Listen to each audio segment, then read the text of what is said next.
ओम शांति। हमारे सर्व के प्यारे शिव बाबा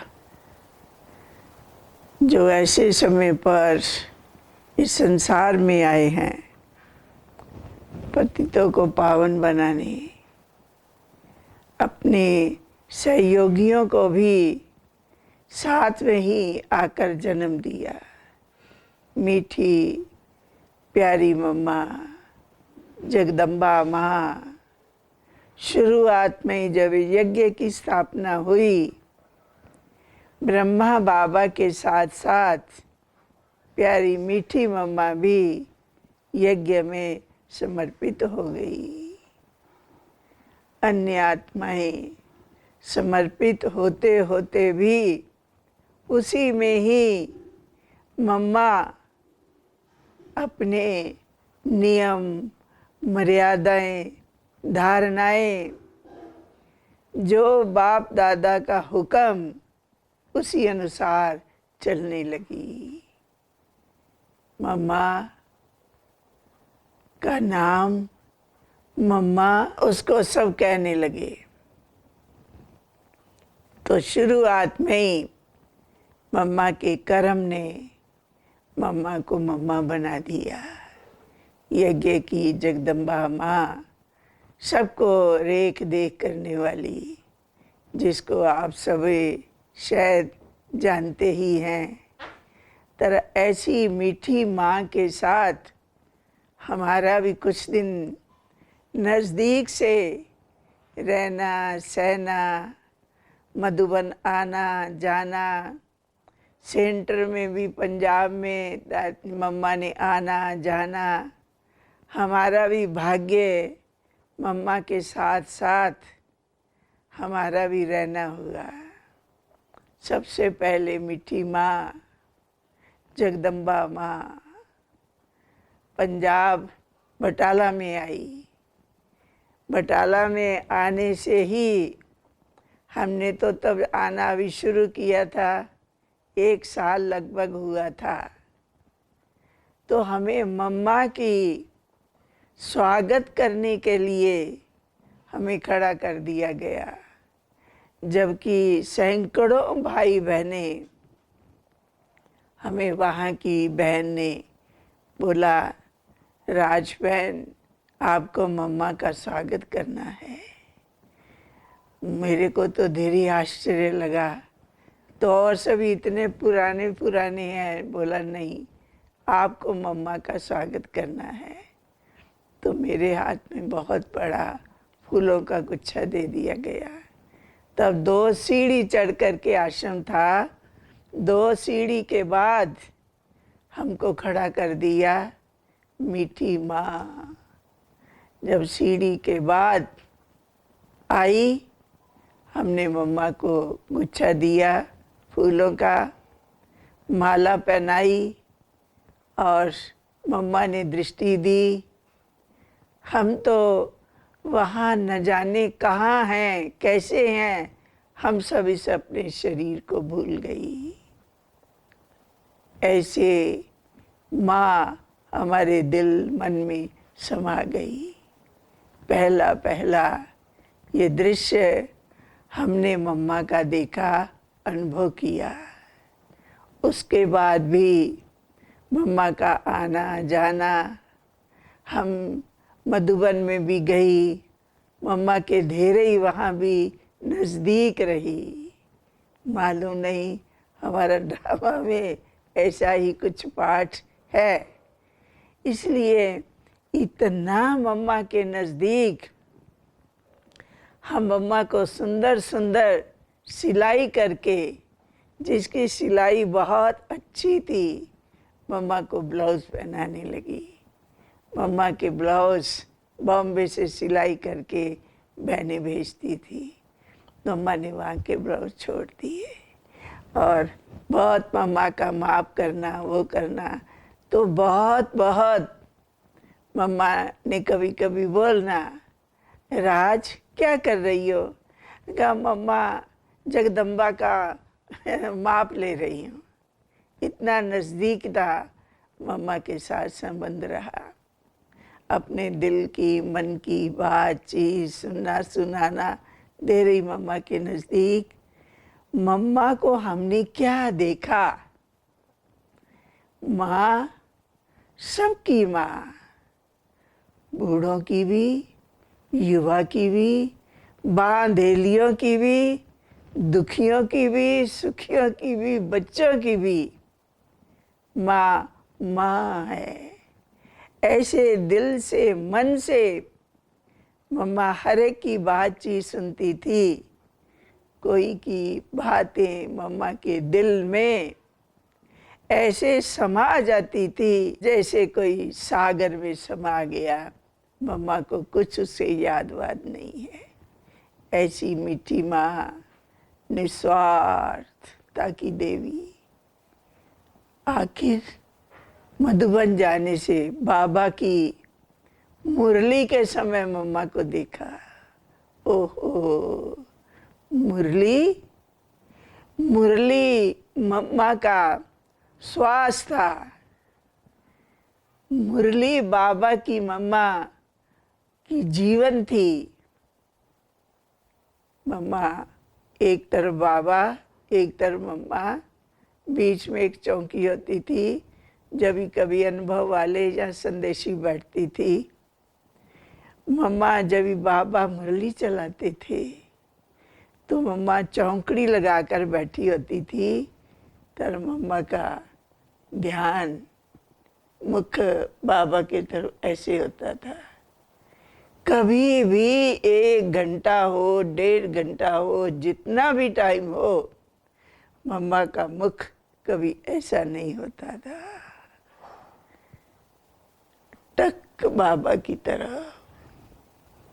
इसलिए थोड़ा सा भी बाबा की मुरली का एक भी महावाक्य मिस क्या होता है, वो तो प्रश्न ही नहीं था। जिस प्रकार टेप में भर जाता है, इसी प्रकार मम्मा के मस्तक में, मम्मा के दिल में, मम्मा के मन में बाबा की मुरली पूरी समा जाती थी। जबकि बाबा की मुरली के बाद मम्मा भी हमें मुरली बाबा की पूरी रिपीट करके सुनाती थी। ऐसा मीठी माँ का चलना, फिरना, उठना, क्लास में जाना,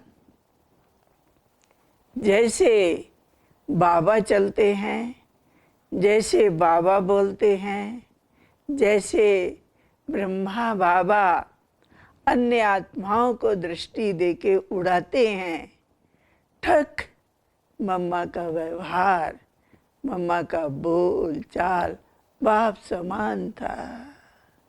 इसलिए प्यारी माँ को बूढ़ा भी माँ। फिर देखो कैसे हमारे शिव बाबा के रथ ब्रह्मा बाबा भी मीठी माँ को क्या बोलते थे? मम्मा। और मम्मा बाबा को बाबा। इतना नजदीक का रिश्ता संबंध।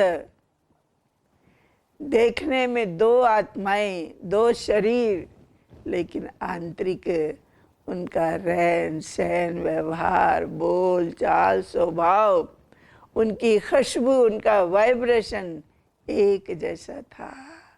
इसलिए हमारी मीठी माँ शायद इसीलिए संपन्न संपूर्ण होकर 24 जून को मम्मा वतन में चली गई। जबकि उस समय हम मधुबन में थी। 24 जून सतगुरुवार था। सतगुरुवार के दिन योग तो शाम को 4 से 7 तक होता ही रहता था मम्मा के निमित्त। उस दिन भी मम्मा के द्वारा बाबा ने कहा आज सतगुरुवार है, मम्मा सबको अंगूर खिलाएगी, अंगूर देगी। वो अंगूर मधुबन अपने गार्डन के ही थे, वहीं फुलवाड़ी के थे। मम्मा के हाथ में, मम्मा तो इतना बैठ नहीं सकती थी, तबीयत कुछ समय से मम्मा की खराब ही थी। तो बड़ी दीदी, मनमोहिनी दीदी, मम्मा के हाथ में अंगूर रखती थी। और मधु क्लास के बाद जितने भी भाई बहने आते जाते थे, मम्मा से अंगूर लेते जाते थे। हाथ में मम्मा के रखते, मम्मा हाथ पलट देती थी। मम्मा की ऐसी तबीयत, कभी हाथ भी नहीं पलट सकती थी, इतना शरीर कमज़ोर हो गया था। लेकिन मम्मा की दृष्टि, मम्मा शरीर से नहीं, मम्मा इन दोनों आँखों से नज़र आती थी। मम्मा इतनी दृष्टि पावरफुल देती थी। सो बहुत बहुत हमने प्यारी माँ से साकार रीति से भी कितनी बार मुख में भोजन खाया, कितनी बार मम्मा के इस गोद में रूहानी राहत क्या है वो धीरे बहुत बहुत पाई। इसलिए कभी कभी मम्मा से पूछते थे, मम्मा और उन्नति प्रगति क्या किया जाए? तो मीठी मम्मा हमारे सिर पर प्यार से हाथ फेरती थी और बोलती थी, राज तेरे में सब ठीक है, तू चिंता मत कर, हम तो ही हैं साथ में।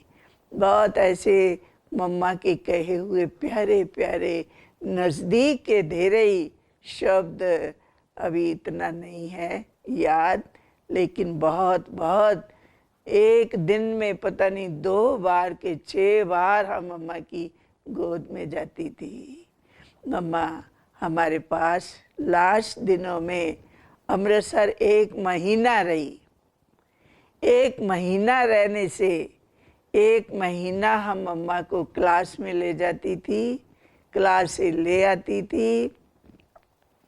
खाने के टाइम, देखने के टाइम, कैसे चाहिए क्या चाहिए, चंद्रमणि दादी तो अपनी सदा साथ थी। उन्हों की गाइडेंस में ही मम्मा को न हमारे को निमित्त बनाया गया कि ना कि राज आप में परख राम रो है, आप में हैंडल करना राम ठीक है, इसीलिए आप सब जानती हो, सो मम्मा को पूरा देख रेख करना है। तो हम और मम्मा के नज़दीक आती गई। याद आता है उस समय वहाँ कोई प्रोग्राम था, फंक्शन किया, रियल मम्मा को हमने स्टेज पर बिठाया, रियल मम्मा को दिखलाया कि ये विकारों का विनाश होने वाला है, ये रावण मरने वाला है, ऐसा ड्रामा करके दिखाया। और अपनी वहाँ की शीला बहन थी जो अभी नेपाल में है, शीला बहन को नकली मम्मा बनाया, मम्मा के साथ ही बिठाया, नकली मम्मा बना करके रावण का ड्रामा दिखाया। इसलिए ऐसी नज़दीक की प्यारी मीठी मम्मा के शब्द वो याद आते।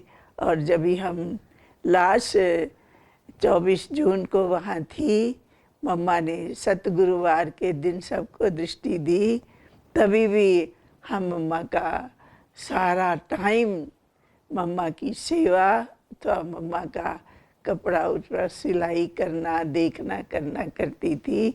बहुत बहुत ऐसी मीठी प्यारी मम्मा जो सदा मम्मा के कमरे में जाना आना हमें कोई रुकावट नहीं होती थी। इसीलिए मम्मा का चलना, मम्मा की चप्पल पैर की आवाज़ क्या है, वो फरिश्ता थी। इसी शरीर में रहते हुए मम्मा फरिश्ता थी। मम्मा आस पास नहीं देखती थी। मम्मा का सीधा आना, सीधा जाना, दृष्टि देना, सबको शक्तिवान बना देना। इसलिए हम मम्मा से दिल्ली भी मिलने गई थी, रजौरी में, तब अपनी बड़ी मनमोहिनी दीदी वहाँ होती थी। मनमोहिनी दीदी के पास मम्मा आई थी। तभी भी बड़ी दीदी भी, मनमोहिनी दीदी भी हमें 6 बजे मम्मा से सवेरे मिलने के लिए ले गई। मम्मा के कमरे में जाने से ही मम्मा ने कहा, आओ बच्ची, आप शिव शक्ति हो, शिव शक्ति निर्भय हो, आपकी हर कदम हर समय विजय है, जीत है, इसलिए आपकी उन्नति प्रगति सदा होती रहेगी। सो बहुत अच्छा प्यार से मम्मा से शुरू में भी मिले, सो अंत में भी प्यारी मीठी मम्मा से विदाई लेकर हम आए। ओम शांति। तो दिखलाते हैं, तो ये सभी होती है कि रास्ता मूंझने का, जिसको कहते हैं भुलाइयां। ऐसा रास्ते रखते हैं, जब तक गाइड न मिले ना तो पार नहीं कर सके। जाएगा रास्ता देखेगा, पर तो आगे चलेगा तो आगे सामने दीवार आ जाएंगे, किधर से निकले मुझे ऐसे। वो बारादरी लखनऊ में भी हम गए थे तो देखने के लिए, क्योंकि हमको मिसाल देना पड़ता है ना, दृष्टांत समझाने के लिए। तो हमने कहा देखें तो सही क्या है कैसा है। आप तो भाई मूझ गए थे। तो गाइड वो क्या कर रहा था, गाइड घड़ी वो गुम हो जाता था। वो अपने रास्ते तो पता था ना, वो निकल जाता था, हम तो रह जाते थे, अरे इधर का। फिर उसको बुलाते थे, हाँ तो फिर आकर करके हाजिर होता था, फिर ले चल रहा, समझता था देखें आदमी लोग कैसे है। तो ये होते लखनऊ में है बारादरी, आप जाएंगे अभी नहीं देखना, जब कभी जाओ, अपना सेंटर है वहाँ। तो वो है, वो देखने की चीज है। वो है एक राजा ने बनाई हुई है, वो उनका कुछ खेलने के आगे राजे वाले तो बड़े शौकीन थे ना, तो ऐसी ऐसी चीजें बनाते थे, तो उनका बना हुआ है। तो ये सभी है वहाँ। तो ये है वाई, तो ये मिसाल है, ये भी है। रास्ते तो कहते हैं, पर वो रास्ते नहीं है ना, उनका जो रास्ता है। इसीलिए बाप कहते हैं मेरा रास्ता जो है मैं आकर के बताऊं। तू रास्ता समझ के चल तो पड़े है बहुत रास्ते, पर तो तुम्हारे यहाँ पार होने के लिए है नहीं, दीवार है सामने एकदम, निकल नहीं सकते हो पार। फिर यहाँ के यहीं पड़े हो, फिर लौट जाते हो, फिर यहाँ के यहीं पुनर्जन्म लेते रहते हो, यहाँ के यहीं पड़े हो, सब यहीं पड़े हो। रास्ता पार करने का गाइड मैं हूँ। जब तक तुमको गाइड न मिले ना, तो गाइड मैं हूँ। इसका रास्ता और कोई नहीं जानता। वो तो रास्ता मनुष्य बता देते हैं, वो तो है उसके, परंतु इसका गाइड मैं हूँ ना, इसलिए इसका गाइड और लिबरेटर मैं हूँ। इसलिए कहते इसकी गाइड मैं करता हूँ। मैं आता ही इसीलिए, नहीं तो मुझे क्यों आना पड़े, क्योंकि इसका रास्ता दिखलाना मुझे ही है। मेरे पार आने के लिए मुझे दिखलाना पड़ता है, इसीलिए मुझे आना पड़ता है। नहीं तो किसको ले आना हो तो कहो ले आओ, नीचे से कह दूंगा ले आओ भाई, तुम ले आ इनको। नहीं, मुझे आना पड़ता है, मुझे बुलाते हो ना। और लिबरेटर मैं हूँ, इसलिए कहते इसकी गाइड मैं करता हूँ। मैं आता ही इसीलिए, नहीं तो मुझे क्यों आना पड़े, क्योंकि इसका रास्ता दिखलाना मुझे ही है। मेरे पार आने के लिए मुझे दिखलाना पड़ता है, इसीलिए मुझे आना पड़ता है। नहीं तो किसको ले आना हो तो कहो ले आओ, नीचे से कह दूंगा ले आओ भाई, तुम ले आ इनको। नहीं, मुझे आना पड़ता है, मुझे बुलाते हो ना, देखो पुकारते हैं। चोर धरती, अभी धरती पर आ, अगर धरती पर है ओमनी प्रेजेंट है, फिर बुलाते क्या के लिए, बैठा है ना, नहीं उनको पुकारते हैं, तू आ। और आकर करके अभी हमको रास्ता बतला। अंधकार में हम मूंझ गए हैं, अंधकार में रास्ता मिलता नहीं है, जाते हैं रास्ता समझ कर करके, परंतु सामने बंद, फिर धड़ी पड़े हैं दुख में, अभी तो निकाल इससे, तो गाइड कर। तो देखो उस गाइड को बुलाते हैं ना, तो अभी कहता है मैं हाजिर, अभी हाजिर हूँ। तो ये सभी बातें समझने की है। तो ये बैठ कर करके बाप समझाते हैं। तो बच्चे अभी इसी बातों को समझ कर करके, अभी गाइड आया हुआ हूँ, अभी लिबरेटर आया हुआ, और अभी तुमको लिबरेट होने का टाइम भी है, क्योंकि अभी तुम्हारे जन्म पूरे हुए हैं। ये चक्कर के जन्म ऐसे नहीं है कि फिर जन्म न लेंगे, फिर चक्कर तो चलना ही है ना, परंतु इस चक्कर के जन्म पूरे हुए। अभी तुम्हारे सुख के दुख के ये सब अभी जन्म पूरे होते हैं। ये लास्ट जन्म है, इसीलिए कहते हैं ये तुम्हारा लास्ट जन्म है। अभी सबका लास्ट जन्म, बच्चा भी है ना छोटा, उसका भी लास्ट जन्म है। कैसे कि वो आत्मा को भी अभी वापस जाना है, इसीलिए अभी छोटे बड़े बूढ़े सबका मौत है। इसीलिए अभी मौत भी उसी किस्म से तैयारियां हो रही है। इस डिस्ट्रक्शन में, इस वार्स में, या इस एटॉमिक बॉम्ब आदि सब चीजों में ऐसे थोड़ी खाली बूढ़े मरेंगे, छोटे रह जाएंगे, नहीं। ये तो अर्थक्वेक होती है तो खाली बूढ़े थोड़ी मरते हैं, उसमें तो सब मरेंगे ना छोटे। तो अभी नेचुरल कैलेमिटी से और इसी सभी तरफ से जो मौत का तरीके है सब, उसमें तो सब छोटे बड़े बूढ़े सब मरेंगे ना।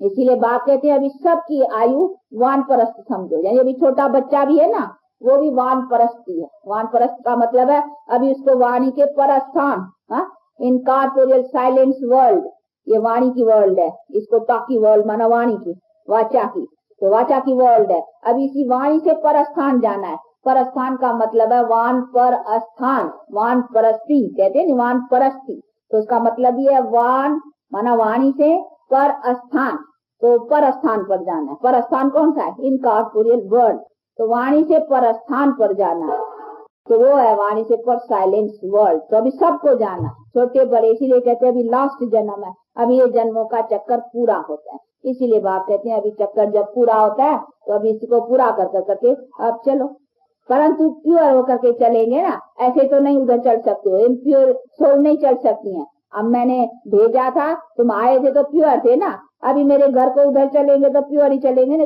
इम्प्योर नहीं घुस सकता है, not allowed, impure not allowed. इसीलिए यहाँ प्योर होना है ना, तो इसीलिए यहाँ प्योर होने के लिए मैं ज्ञान और योग इधर देने के लिए आता हूँ। अगर तुम उधर मुझे देना होता तो मैं कहता चले आओ इम्प्योर सोल, और पीछे मैं यहाँ बैठ के तुमको ज्ञान दूंगा, नहीं, तुम आ ही नहीं सकते हो, घुस ही नहीं सकते हो उधर इम्प्योर। इसीलिए तुमको यहाँ प्योर बनना, तो प्योर बनाने के लिए मुझे आना पड़ता है। इसीलिए मेरा अवतरण और मुझे पुकारते हो, तुम बनाएंगे, इस बॉन्डेज से छुड़ाएंगे, तब तो इस पिंजरे से निकल सकेंगे ना। ये माया का पिंजरा, पिंजरा समझते हो ना, वो चूहेदानी होती है ना, वो फंसाते हैं चूहे, तो हम चूहे के मिसल फंस गए हैं सब है इसमें। साधु संत वो अपना एक है नहीं मैगजीन दिखला उसका, वो ये भी रखने चाहिए। अभी हमारी देखो एग्जीबिशन निकली थी ना, देखा था, उसमें देखा होगा वो चूहेदानी में सब साधु संत महात्मा सब अंदर पड़े हैं बॉन्डेज में, माया के सब फंसे हुए हैं जैसे चूहे, तो अभी उसमें सब फंसे हुए हैं, सब माया की बॉन्डेज में। अभी छुड़ाने वाला इसी का, साधुओं के भी उद्धार करने वाला मैं हूँ, क्योंकि साधु भी माया की बॉन्डेज में है, सब माया की बॉन्डेज में है, मानो सब इस चूहेदानी में उसमें फंसे हुए हैं। उसको कहते हैं क्या, चूहे को क्या कहते हैं? रैट, और उसको क्या कहते हैं? चूहेदानी, ट्रैप। समझते हो, चूहेदानी का मतलब है रैट की ट्रैप, ऐसा है ना, तो जिसमें वो फंसा, तो मानो हम रैट की तरह से उस ट्रैप में फंसे हुए हैं, किसकी? माया की बॉन्डेज में। तो हम एग्जीबिशन में एक चित्र बनाया था, जैसे चूहे अंदर, चूहे को शक्ल जैसे याद है नहीं, बिल्ली को शक्ल, जैसे साधुओं की, संतों की और सबकी शक्ल दे करके ये सब उसमें जो है ना वो चूहेदानी में फंसे हुए हैं।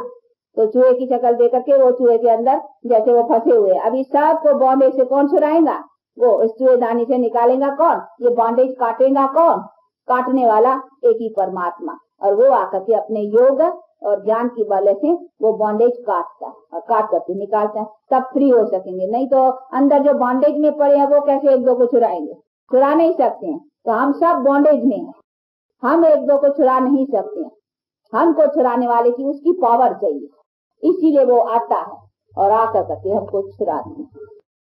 तो अभी छूटना है ना बॉन्डेज से, तो अभी बाप कहते हैं बच्चे बॉन्डेज से कैसे, ये है रॉयल तरीका बॉन्डेज से छूटने का। अभी सब तो ज्ञान नहीं लेते है ना, तो कहते हैं बाकियों को क्या करूंगा, जाना तो सबको है, अभी मुझे संख्या तो कम, तो बाकियों को फिर सजा धर्मराज के रूप में अभी कोर्ट रहेगी बड़ी, जिसको क़यामत सीग्रीगेशन ये कहते हैं ना, अभी सजाओं के द्वारा उसको अच्छी तरह से उन आत्माओं का फिर उसी तरीके से बॉन्डेज काटूंगा। हिसाब किताब से जैसे कोर्ट देखो सजा देती है, फिर सजा से उसका जो है हिसाब वो काट देती है, भाई यहाँ 5 साल का जेल मिला, यहाँ दंड मिला, यहाँ कुछ है, यहाँ कुछ उसको पानी की काले पानी का वो दे देते हैं। तो देखो ये सब मिलते हैं सजाओं के द्वारा, तो उसका दोष का वो हिसाब पूरा कर लेते हैं। तो एक तरीका है सजाओं से, परंतु वो कड़ा है, उसमें बहुत फीलिंग जो है ना दुख की कड़ी है, इसीलिए कहते हैं वो कड़ी फीलिंग, वो कड़ी है बहुत सजा का तरीका। और ये रॉयल विथ ऑनर, ये है विथ ऑनर पास होना, वो है डिसऑनर पास होना।